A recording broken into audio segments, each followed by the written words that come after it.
Welcome to Grazora Live, where we step in talking each week about strategies small business owners can implement into their business so that they can go from having the business smashing them flat, crushing the life out of them, to converting that business into a machine that's going to propel them towards their dreams and visions and hopes for life. Brett, tell us what we're talking about. Well, I've got a story today. A story about Bob. What about Bob? Bob grew up in a magical kingdom. Did he take He, baby steps? Or is that a different no, Bob? must be a different Bob. I'm Hmm. not. You, Bob is everybody that is Bob is our small business owner. Anyway, Oh, okay. That Bob. Got so it. so he grew up in a magical kingdom. He did pretty good in school, but goofed off a But lot. he's probably not all of our he's not the typical business owner then. What? Typical business owner didn't do great in school. They were too busy enjoying life. He said he did pretty good in school, but he Oh, did pretty spend a good. lot of time. Oh, okay. So he made it through. I Wasn't get top it. marks. He made it through. Okay. He did make it into the adventuring academy. Hmm. Even graduated, barely, but he did learn how to slay beasts and help protect people and do quests and all that kind of stuff. And he worked for some adventuring groups for a while, but eventually decided he wanted to go and do his own thing, and so he did. And that was working really well for him. He was having a lot of fun, but one day he heard about a treasure that was on top of a mountain. Hmm. Okay. And he decided that that was something that he was going to have. And so he got his supplies ready, packed his backpack, got all his gear together, and he took off. Got a map and took off towards this mountain. And as he was approached the mountain, it was a foggy morning, and in the shadows through the fog, he saw a giant dragon. Oh, this isn't Bob. It's Bilbo. Sure, but he saw a giant dragon, and he got scared and decided that that dragon was way too big. And so he turned around, deciding he needed some more preparation before he was ready to take on that dragon. Okay. So he busied himself running errands for villagers and slaying goblins here and there, and eventually decided that the life that he was living was good enough. And he put his dream on the back burner, Hmm. telling himself that he would get to it someday. Well, time passed, and eventually a big time adventurer came through town, and seeing this guy and hearing his stories ignited Bob's excitement to actually chase his dreams. And so he decided that he was actually going to study. He's like, okay, well, if there's really this big dragon here, then there should be some signs. I should be able to figure out what kind of dragon it is and how to go about slaying it. But he looked, there was no reports of missing livestock. There was no smoke. Nobody else had seen a dragon in the area. So he was like, well, either way, he bought himself a fireproof shield and got himself a dragon slaying sword, and he took off knowing that, and he wrote a plan. He's like, if the dragon ends up being too big, I'll just use my magic boots to teleport away. Like, so he had a plan. He was ready. So he goes back to the mountain, and this time it's not foggy. And he sees that what he thought was a dragon that through the fog was actually simply a pile of rocks that looked like a dragon. So he made it up to the top, got his treasure, and lived happily ever after. And I think this is a story for all of us, because Bob allowed himself to avoid achieving his dreams through a story that he was telling himself. And that story was a lie. It didn't match the facts, which is true of most stories that we have for ourselves. And so the first principle that I like to cover is that we all know what our dragon is. There's something that is in the way of where we want to be. It could be a difficult conversation. It could be a decision that you don't want to make, a commitment that you don't want to call out, or a risk that threatens your identity. Like but there's always something that's the dragon to us.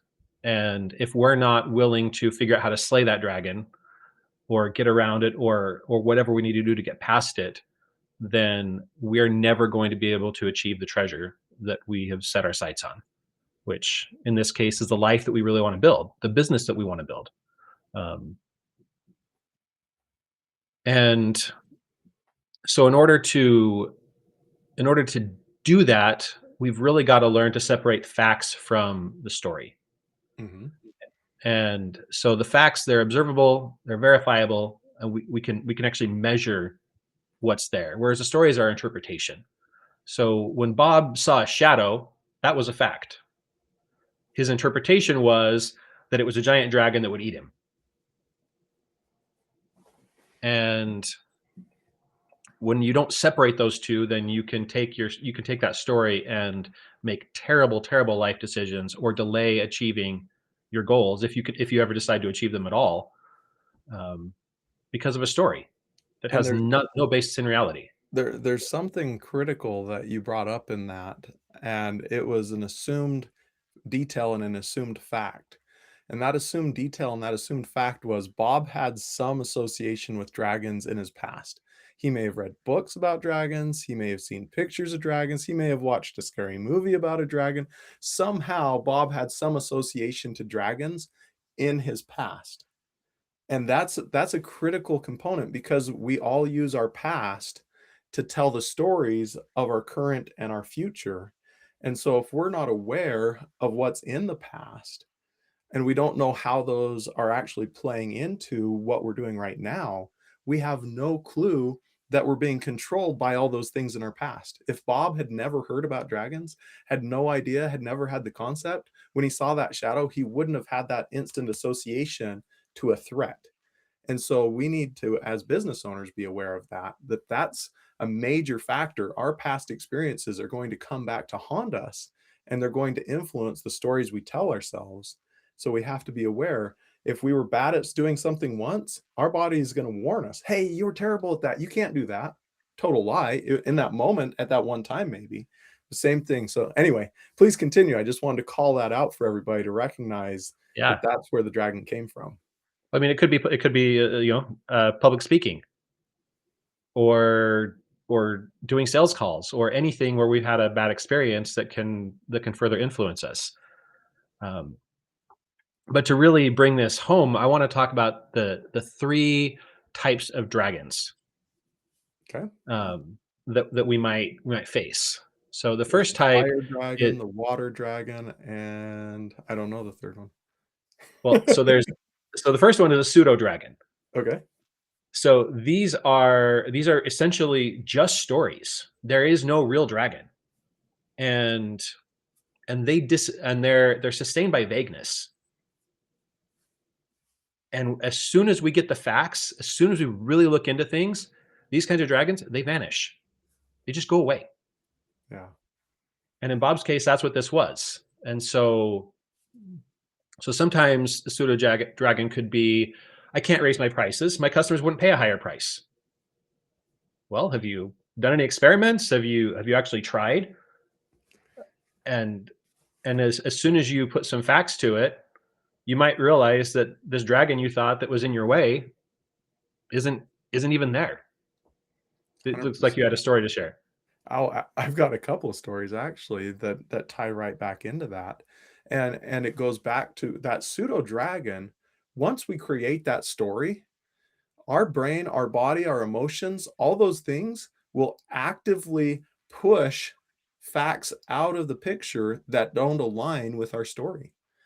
And we will literally ignore data that contradicts what we're telling ourselves. And I was a very long time ago, I had someone tell me I should raise my prices. And that was a customer.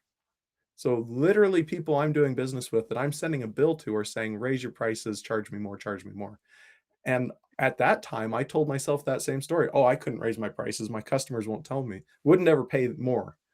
And yet the real facts were the exact opposite of the story. And and then another, I was reading a book recently, and this guy was sitting in a restaurant, and he hears this man and woman arguing, and the man, he could tell, was like, oh, I really don't want to be arguing with my wife. and he tried to end the argument and compliment her and tell her something nice and show a like an olive branch of I want to be done, I want to repair the relationship. And the woman took that olive branch, broke it, and started beating him with him and was berating him and said, "Oh, you only said that because you don't want me to be mad at you." And the guy that wrote this book, he said that he actually stepped into the conversation and he interrupted the woman and he said, "You're right.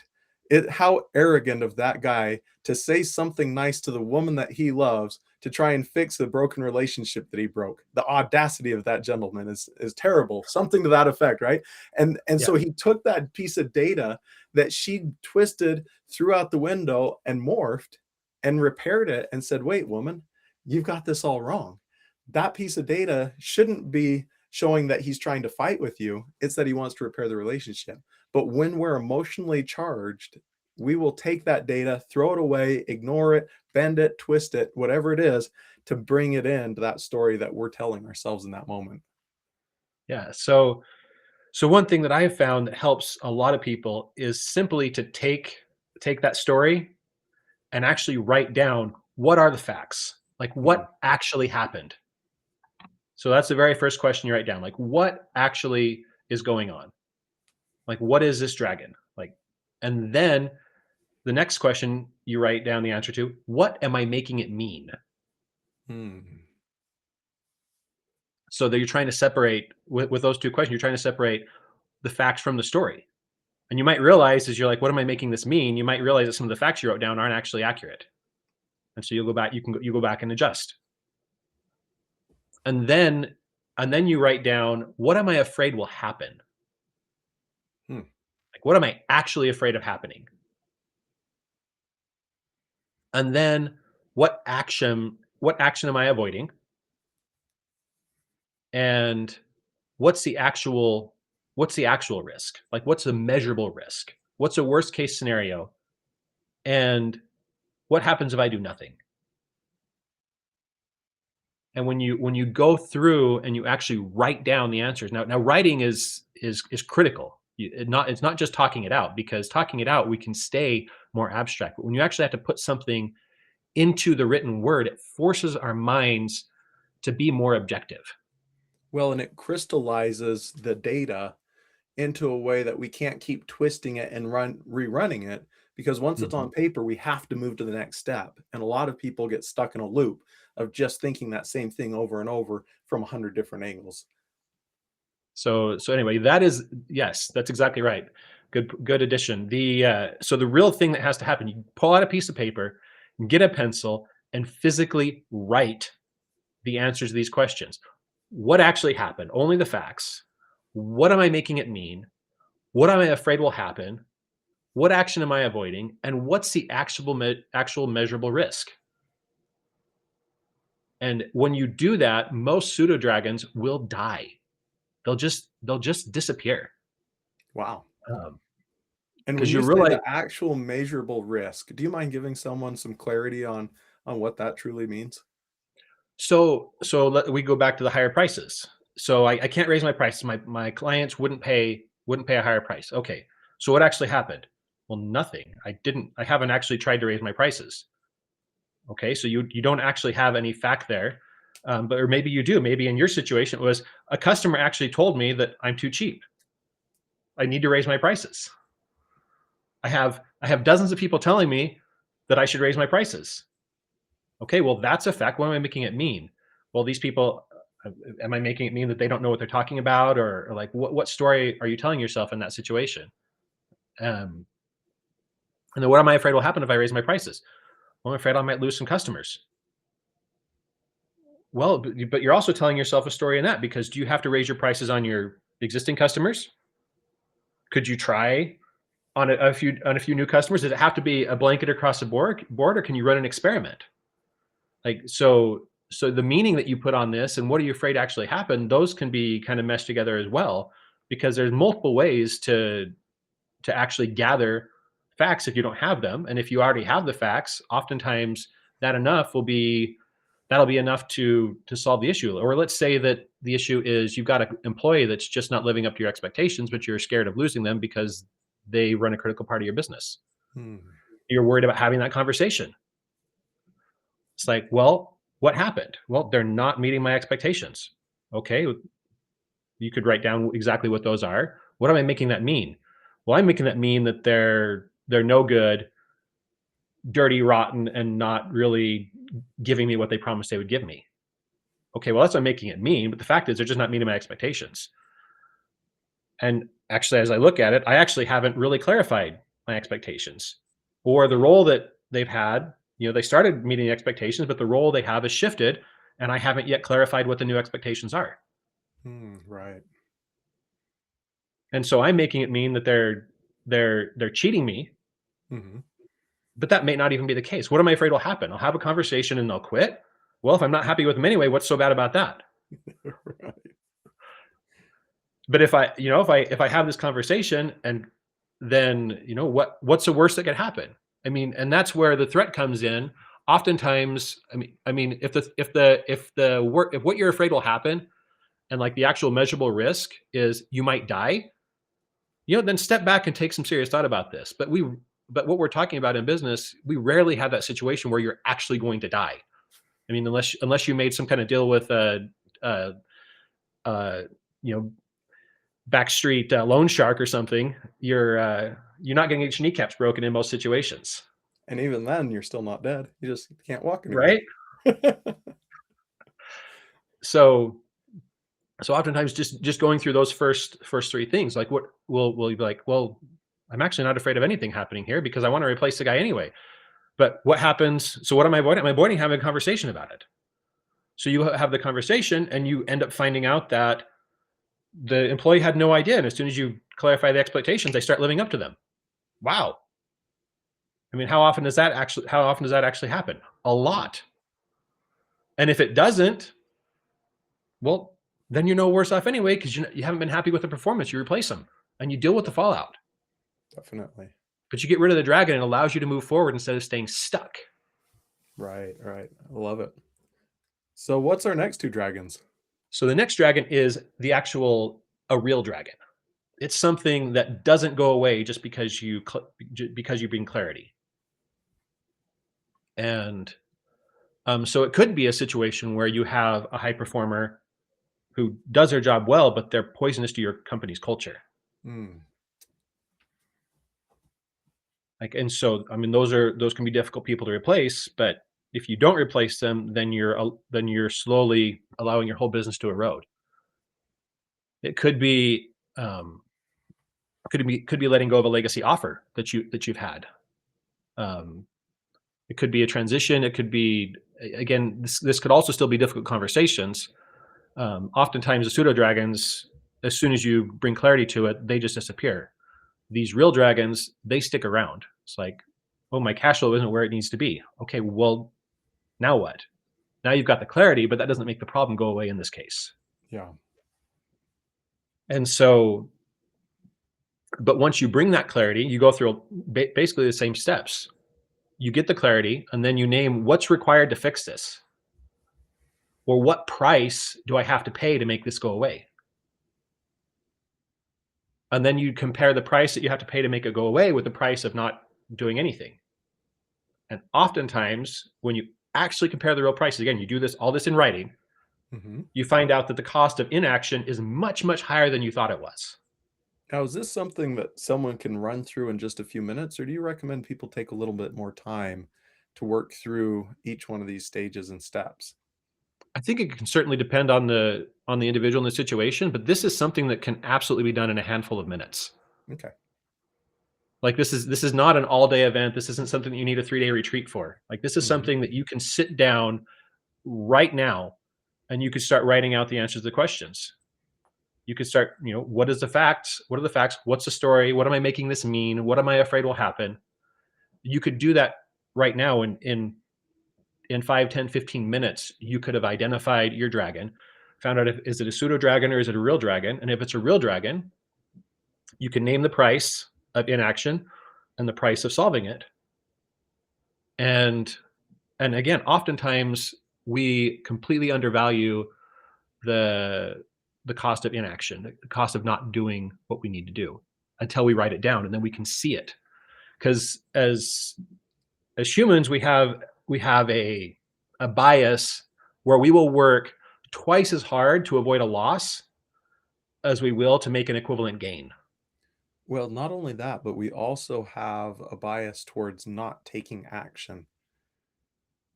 If our bodies think it's going to take a high level of effort and energy to do something, it would rather sit on the couch and do nothing because it views all that effort as an expenditure, whereas it doesn't view resting and digesting as an expenditure. And so I think that that translates to a lot of our decisions as well, is we're just comfortable not taking action because our body's like, wait, do you really want to burn all those calories on that problem? And so there's a very physical level that causes us to not take action, as well as all of the psychological. Yeah, so there's those two things, but and that's where writing it down is so critical. And again, it doesn't have to take a lot of time. Like it can be done in a matter of minutes Mhm. if you're willing to be honest with yourself. You have to. You might have to get fed up enough with the situation that you're like, I'm just going to be honest with myself finally, instead of continuing to lie and hide behind this story, and actually write down the truth. What are the facts? What am I making it mean? What's the cost of inaction versus and action? And then decide, are you willing to pay the price? Mhm. If you're not willing to pay the price to make it go away, then you've got to go a different direction, because that's a dragon you've decided that you're not going to get past. Yeah.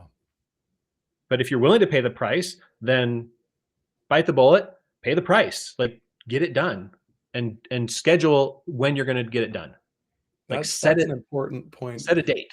that I want to call out is you can decide we're not going to slay this dragon right now, but I do know in a few weeks, in a few months, we're going to have to visit that dragon again, and then it will be critical to slay it. Because at that point in the future, the cost of not slaying that dragon may be higher than the cost to slay it, whereas right now, the cost to slay it may be higher than what it's actually costing you. So just taking into account that in the future, these dragons may cause a lot more pain. And so it's not always a good choice to slay it now. Sometimes the better choice is to let the dragon just sit there for a little while. Yeah, very well can be. But that's the whole thing, that when you actually take the time to write out the answer to these questions, you can make those assessments without as much emotion, Yeah. and you can separate the fact from the story. So what's our third dragon? The third one is actually the most insidious dragon. It's the identity dragon. Mm. This is the one that keeps people stuck for years.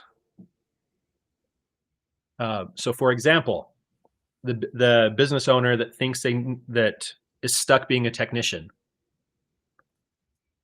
instead of transitioning to becoming a leader. We see this with our plumbing clients, with our HVAC clients. A lot of contractors that start their own thing, they can't get out of that mindset of being the best electrician, the best whatever. The ones that the ones that shock me the most, and it just happened. I was at two different events, one back to back, and I added the one. It was a dentist. And you'd be like, "Oh man, that would be amazing," but it's so much harder for dentists than anyone else to do this because the dentist is the business. I was like, "No, no, that's totally a label again." And then right after that, I was at another event, a couple of very high profile doctors, and we're talking, and they're each telling their story. What they were like, "What do you do?" I explained. They're like, "Oh my goodness, that is so needed, and it is impossible for doctors to do that. I can see how it works for other industries, but for doctors, it just can't work." I was like, no, labels again." So yeah, the identity dragon, it rears its head. Everybody will use the same excuse. My industry's unique. My industry's unique. And these people are, some of them have gone to school for almost half their life, it seems like. Yeah. Well, I mean, this is one that I had growing up. This is the dragon that my father was stuck with. Mm. Um, multiple businesses, but he had to be the core. Like he could not get through letting go of being the one that made everything happen. and it kept him from achieving his the potential that he could have achieved, with the talents and abilities and the relationships that he had. He could have gone much further, but he was stuck because he had to be the guy. So, but it's not just that. It's like the identity of wanting to be liked instead of being respected. Mm, That's another identity that can stop people. Or they need to be the hero, which is similar. Um, instead of allowing your team to flounder a little bit, um, instead of being the guy to come and rescue them, you can set standards and you can support, but allow them to grow into their roles, allow them to actually take ownership. So there's a number of different identity dragons, and often they're about our self-confidence, and we worry a lot about what people will say about us publicly. Well, what if we try and slay this dragon and we fail? What if if I start doing this, then I'm not who I was? So that could be changing business, quitting a job, firing a customer, um, all kinds of things. We can get stuck into our identity and not actually move forward. Um, and so, in order to shift our identity, we've got to declare what that future version of ourselves actually looks like. Again, write it down. Like who are you? Like who do you need to like what is in the way? And once you realize that you're dealing with an identity dragon, then ask what behaviors will that person does that person do, and what behaviors does that person no longer tolerate? And then you act from that identity before you feel ready. And you recognize that you're going to have internal resistance to your new identity, because when you have to slay an identity dragon, it doesn't just go away. You outgrow them. Now, there's a ton of tools that people can utilize to help make the Yes. identity dragon go away. Some tools can make it go away very quickly. Some dragons don't go away for a long time. So, this isn't a prediction that you're going to battle whatever identity is for years. I had one instance where the problem was just a persistent thing for years. It showed up at one point, hung around for years. All of a sudden, I had a moment where I had a moment of clarity. I recognized where the root of that dragon came from, and it melted that fast as well. So there's a number of ways of where these can show up and how they can disappear. It may take a long time, maybe a quick time, different tools to use. But I'd want to shout out that don't a person doesn't need to believe that it's going to be very difficult to always change identity. It is possible sometimes to have that shift instantly. Well, I know, like for me, an identity that I'm still moving into is that of um, being much healthier. Hmm. So in the last 4 months, I've released 40 pounds, and I look very different to myself in the mirror. And sometimes I had to do a double take. Like, wait, is that like who is that? Who is that good looking guy, right?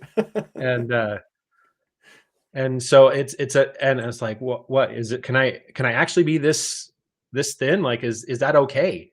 And I still have some more that I'm going, like some more progress that I'm going to make on that front. But it's still at the same time, it's like, can I see myself, instead of seeing myself as overweight, can I actually see myself as somebody who's fit? Hmm. And that's an identity I'm I still struggle with, like, because it's like I have internal resistance to it. But I have to tell myself, what behaviors does somebody who's fit, what do they do? Well, they eat this way and they exercise this much. Okay, well, I can do that. What do they not do? Well, they avoid these kinds of foods and these kinds of activities. Okay, well, I can do that. Like, yes, there's resistance to it, but I can do what I need to do and avoid what I need to avoid. And over time, I can grow into the new identity by acting like I'm that way today. I love it. We've got about 30 seconds left. Do you have anything else you want to wrap up with? Um, we all have a dragon, so the invitation is figure out what yours is, and then slay it. Don't let anything get in the way or be in the way of the treasure that you've set your sights on, because the treasure is worth it. I love it. Thanks, everybody. See you next week.